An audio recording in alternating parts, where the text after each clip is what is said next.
Hello there, YouTube. This is Yak Tiger 2 again. I just read an article on Yahoo about a Marines Facebook page testing military rules.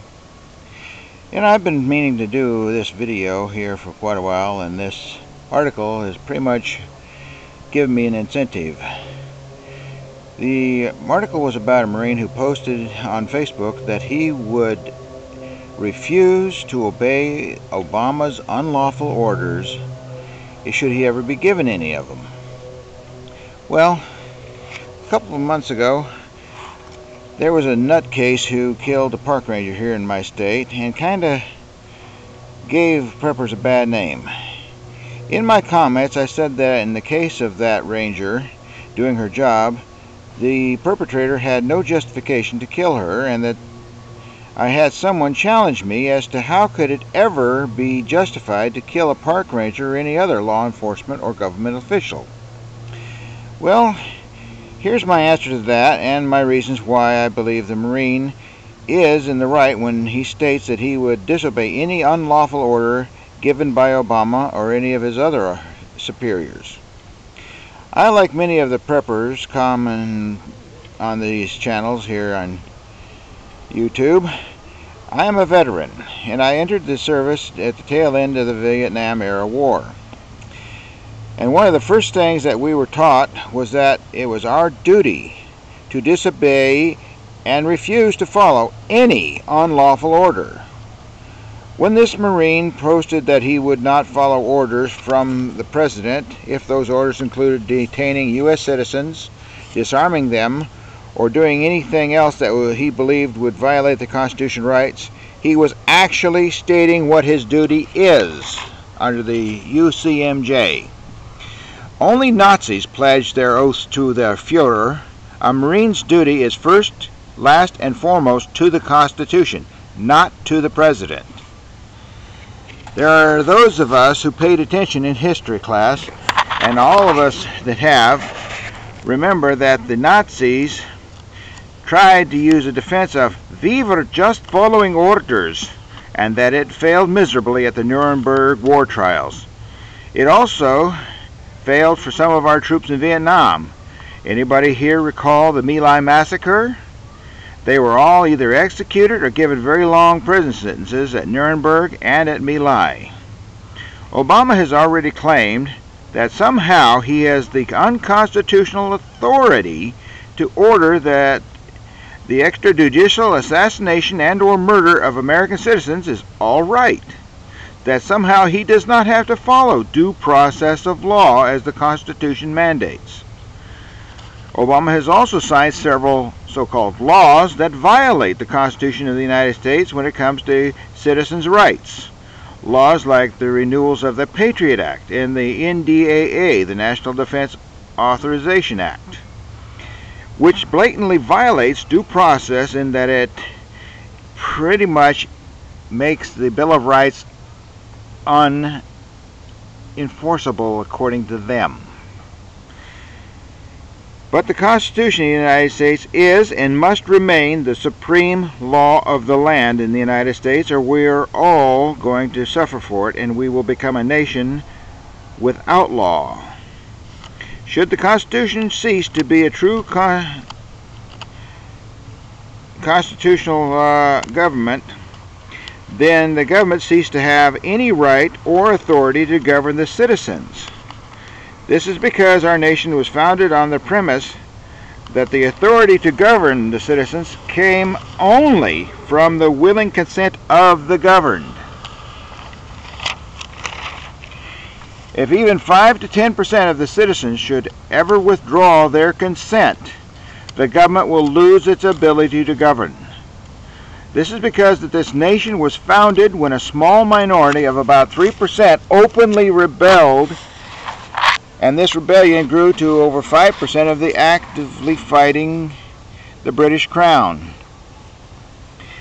Another 5% rose up to support the Crown, but the 90% still sat it out, sitting on the fence, waiting to see what's going to happen.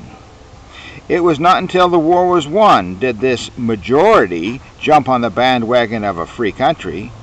it was already safe to do so because the shooting had stopped.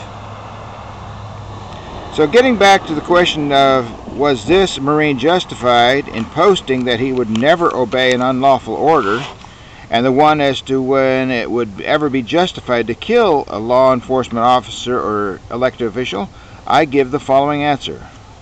First, the Marine is not only justified in posting that he would disobey an unlawful order, it is his duty to do so.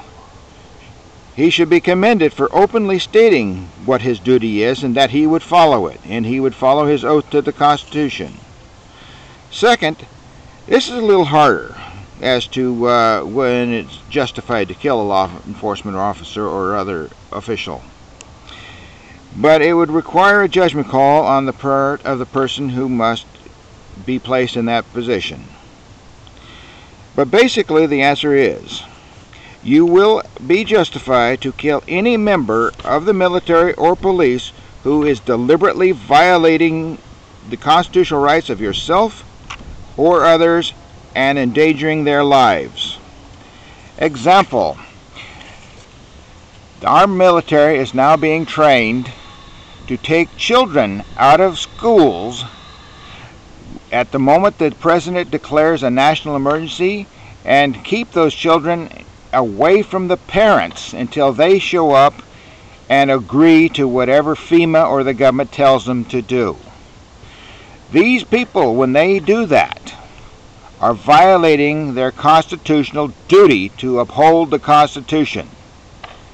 At that point, they are no longer authorities, they are tyrants and instruments of tyranny. At this point, you must make the decision yourself. I will not be able to tell you when or how, but you must decide for yourself, every one of us, whether this individual's life is forfeit for violating the Constitution and their oath to it. You know, this is a hard thing to do because a lot of these, if not most of them, have families of their own. And if you ever take their life, you're going to have to live with that.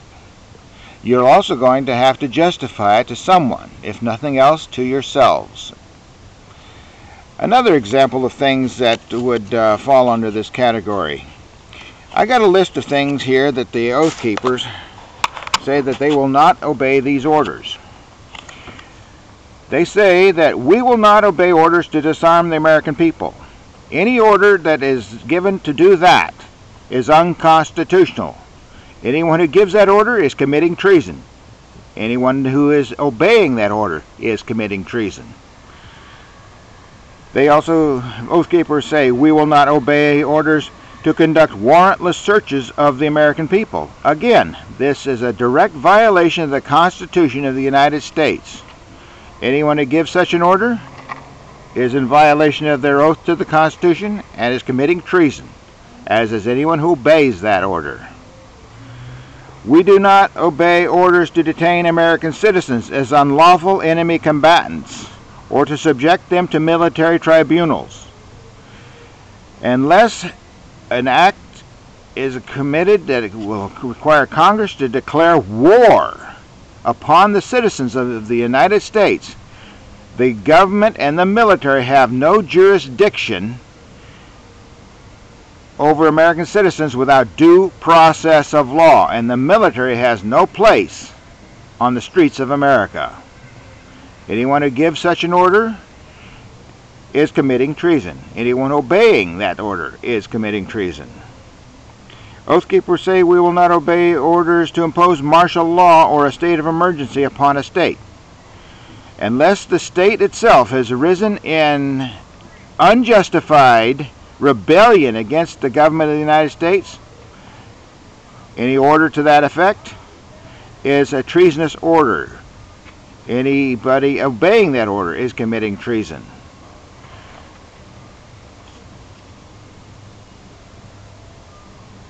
Here's another one they say. They will not obey orders to invade or subjugate any state that asserts its sovereignty.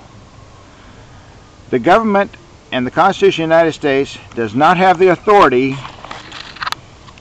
legally or constitutionally, to hold another state within its bounds. Again, This government is based on the consent of the majority, and that majority must be over 95%.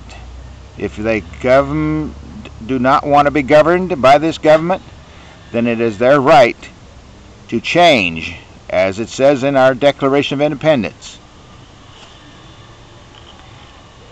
Here's another one.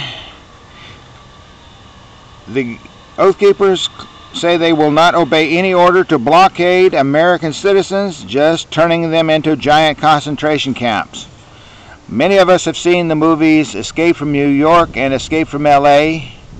Turning such cities, any city, into a prison or prison camp is an unconstitutional order. Anyone who obeys that order is committing treason. They say in the Oath Keepers they will not obey any order to force American citizens into any form of detention camps under any pretext. This is also constitutional.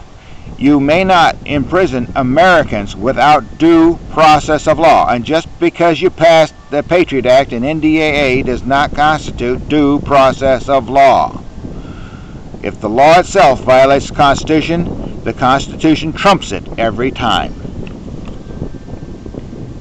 Oath Keepers say we will not obey orders to assist or support the use of any foreign troops on American soil or against the American people to keep the peace. Any foreign troops, I don't care if the government invites them here or not, that are used to force American citizens to do anything is a violation of the Constitution of the United States. They are the Hessians of the modern world.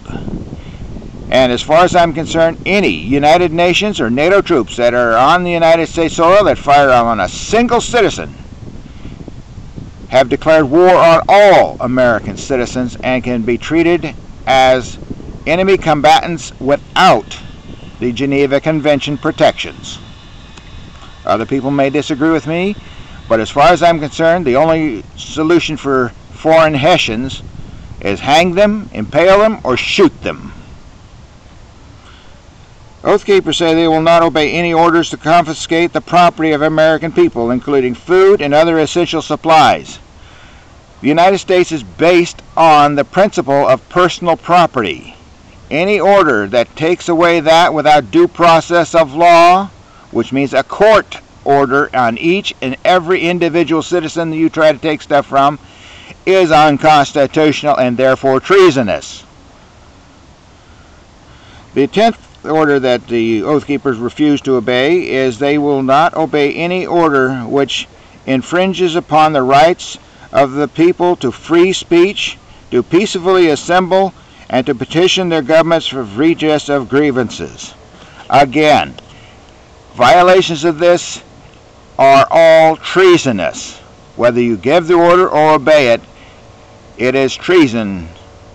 And this is my answer to when is it justified? Under no circumstances, unless the life of an individual is threatened or their constitutional rights are being taken away from them, is it justified to take the life of a law enforcement official or government official. But when they commit treason, threaten the lives and the safety of American people, then they have delegated themselves your master and no longer the servant of the Constitution and of the United States people. At that time, they are not deserving of any consideration or rights that we give to our oath-keeping brethren in the police and the military. This is Yag Tiger 2. This is my opinion.